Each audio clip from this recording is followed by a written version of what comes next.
Well, hello. Short talk in the trailer on a cold, wintry day. I made a little short today. I did one yesterday too. I thought, it's funny. I see all these shorts, and actually, I enjoy looking at a lot of them. They're about all kinds of topics on this algorithm. But anyway, some are kind of interesting, some are cute, some are weird. And anyway, I thought, well, heck, I could do shorts, and but mine aren't very interesting. We have what's called a windy season or whatever in what's ordinarily March, and here we are in early January, and I guess we're on a kind of a weirdo weather pattern. I stepped outdoors and I made that quick little vid, and I just thought, ugh, you know what that sky looks like? It looks like that same dusty brown when the winter goes away. As we're getting into March, usually maybe even into April, the windy season is just nuts around here, and it picks up. I tell people basically I just saw Arizona go by because it's a prevailing wind coming out of kind of Baja California, maybe Southern California, almost due east, and comes racing across, and it's like crazy numbers in terms of 50, 60 miles an hour and stuff, but it's sustained, and it picks up this real fine dust along the way because let's face it, Arizona and New Mexico, southern parts, they're nothing like the Midwest or anything that has ground cover. I mean, there's plants out there. Don't mistake that. But when you're thinking about Ohio or Illinois, you might figure, well, how many head per acre can we feed on this grazing land? Well, down here it's the other way. How many acres does a cow take? You can get a cow to munch on something here and there, but pretty slim pickings. So anyway, never mind that. The point is that I was just sitting there thinking today, oh gosh, that's some ugly weather. So I thought I'm not going anywhere, and I watched a real interesting video. I just kind of wanted to talk about it a little bit. Kind of a, this thing was so important. It even showed up on the Short Talks show. That real important guy. Now it doesn't really matter what I think, but I think you might like it. It's let's face it, conservative, but it's an interview between Alex Jones and Vivek Ramaswamy. And Vivek is, if anybody is surgeon on the Republican side, it surely ain't who, that little bomb thrower herself that used to work for the UN and became a billionaire later, something like that. Well, anyway, she's crooked. But there's supposedly this voter surge going on right, I think in New Hampshire right now. She's surging ahead, and it's like, get out of here, shut up.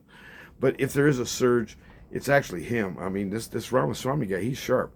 You should listen to him. Now, maybe not everything he says is great, but this guy's got a head on his shoulders. He thinks on his feet. The things he says are square and make sense. Now, he's a Hindu, a practicing Hindu, so he's not a Christian.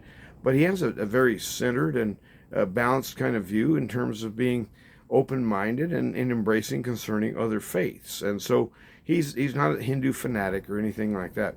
But anyway, it's a really good interview. It's on the Vivek Ramaswamy channel. I really kind of wish I was like techie enough to know how to do that, thing where you can look down below and find links to other videos.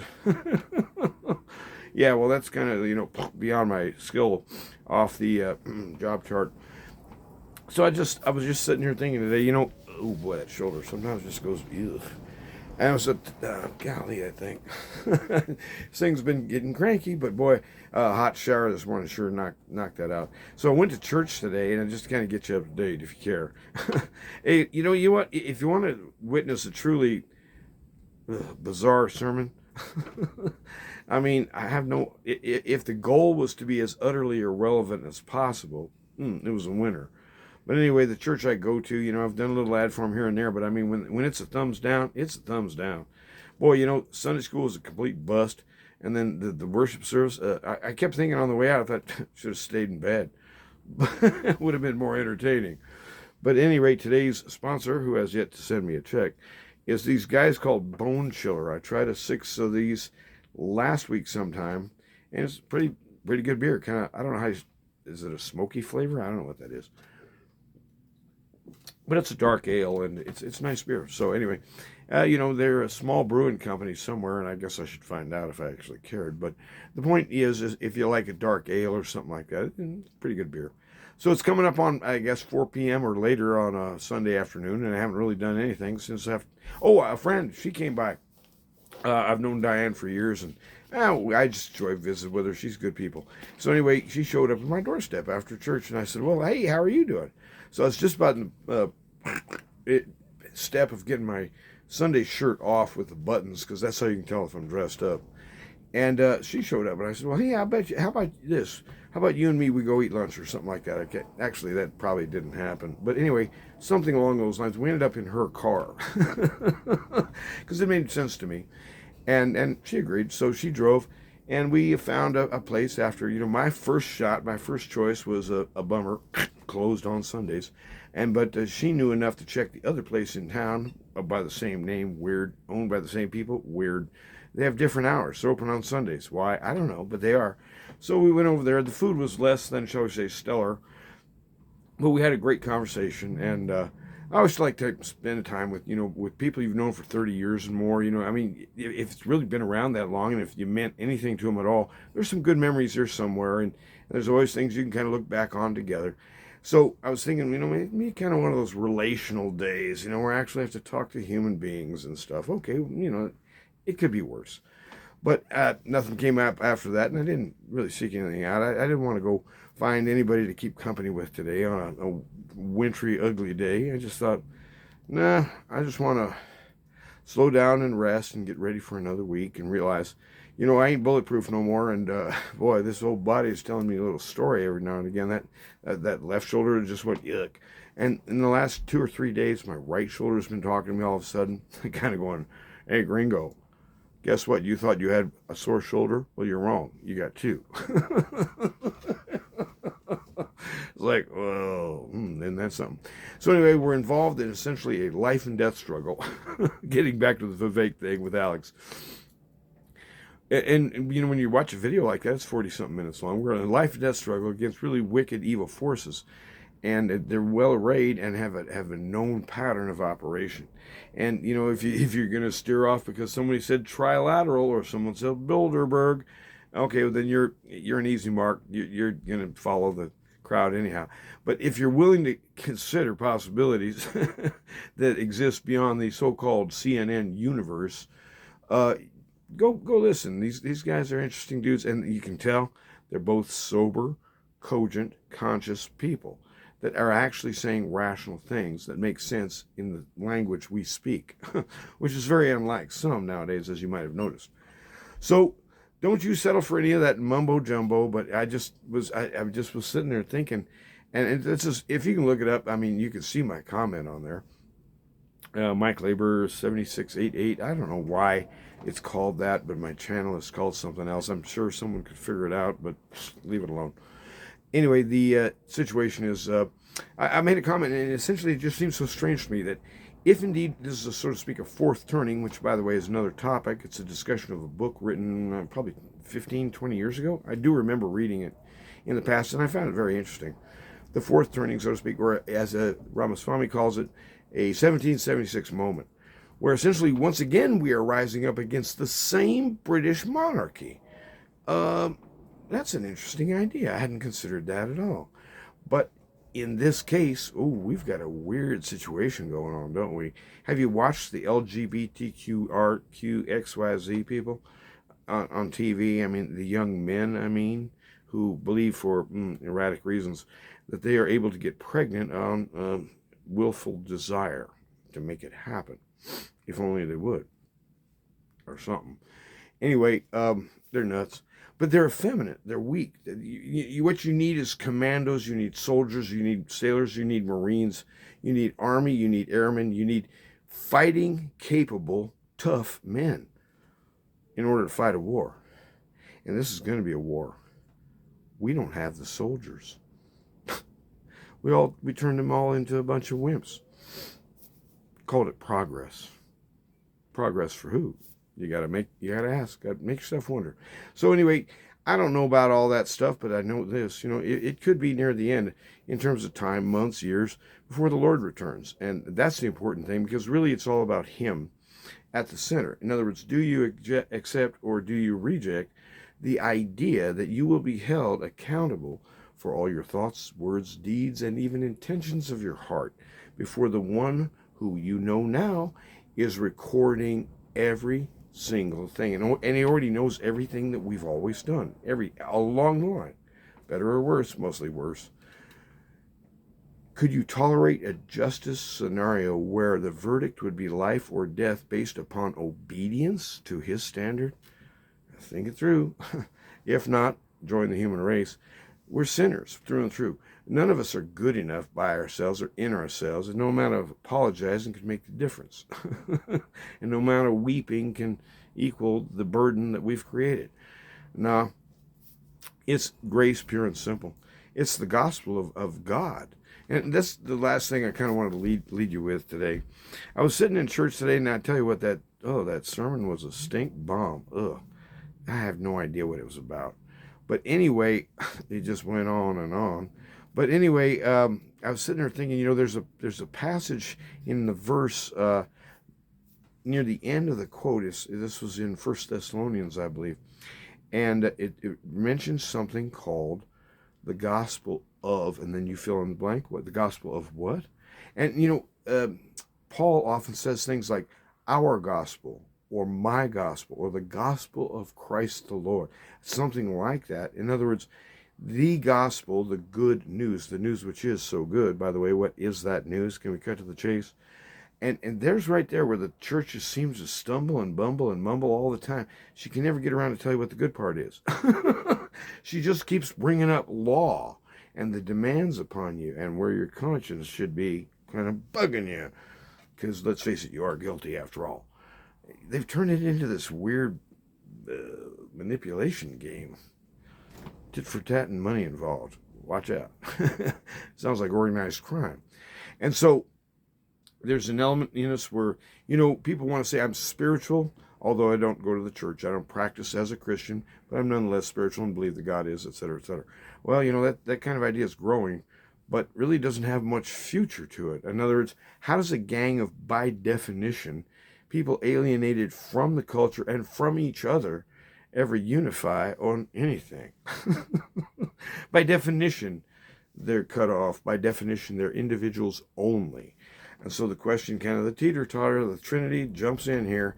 Here comes the Muslim saying, can't be triune, can't be triune. And yet, right in front of us, the very evidence of our eyes, is in this demolition derby we're involved with, called history here, the thing that, this dark principial thing that has demonic forces involved, and is fulfilling Scripture in a way that perhaps really no one saw coming along. In other words, no one could have predicted this, and yet the Lord knew it all along beforehand. And so, there's some real interesting stuff coming down here.